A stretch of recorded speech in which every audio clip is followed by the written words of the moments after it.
Пенсионный фонд, значит, напоминает о том, что федеральные льготники, которые имеют право, значит, на получение набора социальных услуг, значит, имеют право сделать свой выбор, значит, либо получать набор социальных услуг в натуральной форме или же, значит, в денежном эквиваленте. Значит, должны свой выбор сделать до 1 октября.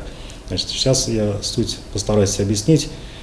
В чем, значит, здесь законодательство также предусматривает получение набора социальных услуг, значит, не только полностью, скажем так, в денежном выражении. Значит, можно выбрать, вот, скажем так, из 3 позиций любую форму, скажем так, получения вот этих услуг. То есть либо это будет какая-то одна часть в натуральной форме, другая часть денежной.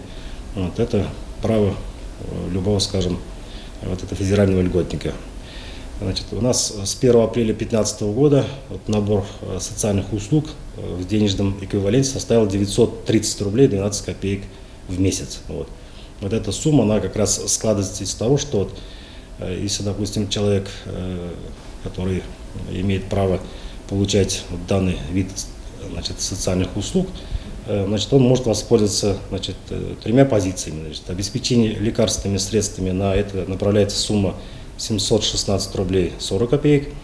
Значит, предоставление путевки на санаторно-курортное лечение, это стоимость ежемесячная 110 рублей 83 копейки. Вот, и бесплатный проезд на пригородном ЖД транспорте и международном транспорте к месту лечения обратно, это 102 рубля 89 копеек. Вот эта сумма 930 рублей, она складывается вот именно вот из этих 3 позиций.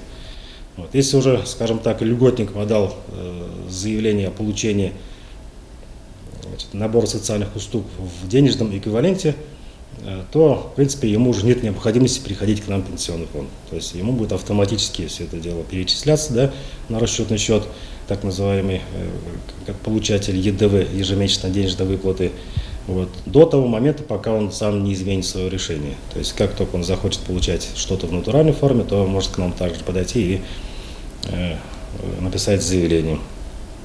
Допустим, если же кто-то хочет изменить свое решение, да, то есть вот он, допустим, получает в денежном эквиваленте, вот и решил перейти на получение в натуральной форме, или же наоборот, да, вот. Или кто-то, может быть, впервые, вот, скажем так, претендует на вот эти так называемые ЕДВ, ежемесячные денежные выплаты, да, соответственно, ему надо подойти к нам в пенсионный фонд до 1 октября.